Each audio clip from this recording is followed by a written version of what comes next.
एक दिन हजरत शाह अब्दुल अजीज रहमतुल्लाह अलैह के पास एक अजीब और गरीब हुलिये वाला शख्स आया। उसका लिबास बहुत पुराना था, जैसे किसी पुराने दौर के अमीरों और बादशाहों का होता था। वो बैठा और उसने अपनी दास्तान सुनानी शुरू कर दी। हजरत, कभी मैं बहुत दौलतमंद था, नौकर चाकर, इज्जत व वकार, मगर किस्मत ने पलटा खाया, कारोबार तबाह हो गया और घर वालों ने भी मुंह फेर लिया। ताने और इल्जामात से तंग आकर एक दिन घर छोड़कर निकल पड़ा। चलते चलते एक मुसाफिर खाने तक पहुंच गया। वहां कुछ औरतें भी थीं जो बदकारी का धुंधा करती थीं। मैं भूख से निढाल था। एक औरत से खाना मांगा तो उसने बगैर कुछ कहे खाना दे दिया। खाने के बाद उसने पूछा, रात का क्या प्रोग्राम है? मैंने कहा, मेरे पास कुछ नहीं, बस उस खाने के बदले मजदूरी करवा लो। उस औरत ने मेरी हालत देखी और फिर मेरी पूरी कहानी सुनी। फिर वो मुझे अपने घर में ले गई। मैं डर गया कि ये तो बदकार औरत है, अब क्या होगा? मगर उसने एक छोटी सी थैली निकाली जिसमें 10 दिनार थे और कहा, ये पैसे मैंने अपनी मजदूरी से कमाए हैं, जिस्म बेचकर नहीं। ये मैंने अपने कफन के लिए बचा कर रखे थे, क्योंकि हराम की कमाई से कफन नहीं लेना चाहती थी। तुम ले जाओ, अगर वापस कर सको तो कर देना,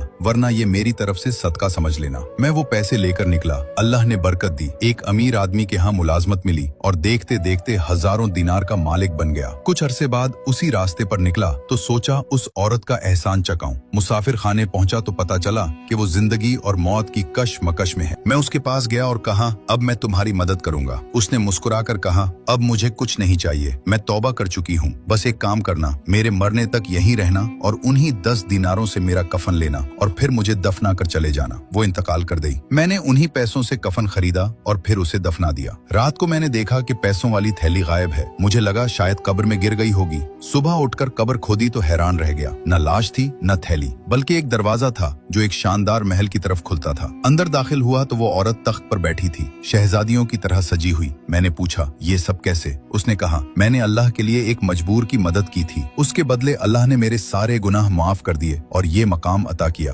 अब जल्दी जाओ, बाहर निकलो, वरना जमाना बदल जाएगा। मैं जल्दी से बाहर निकला तो दुनिया ही बदल चुकी थी। इमारतें नई, लोगों के लिबास नए, सब कुछ अजनबी। एक बूढ़े आदमी से पूछा तो उसने कहा, हमारे दादा पर दादा बताते थे कि 300 साल पहले यहाँ एक शख्स कब्र में उतरा था और कभी वापस नहीं आया। मैं समझ गया कि मैं वही शख्स हूँ। ये सुनकर हजरत शाह अब्दुल अजीज रहमतुल्लाह अलैह ने फरमाया, तुम्हारे जमाने के सब लोग जा चुके हैं, अब तुम ऐसा करो, मक्का मुकर्रमा चले जाओ। वो शख्स मक्का चला गया और बाकी उम्र अल्लाह की इबादत में गुजार कर वहीं इंतकाल कर गया। इस कहानी से हमें ये सबक मिलता है कि गुनहगार की एक खालिस नेकी भी अल्लाह को इतनी पसंद आ सकती है कि वो उसकी बख्शिश का जरिया बन जाए।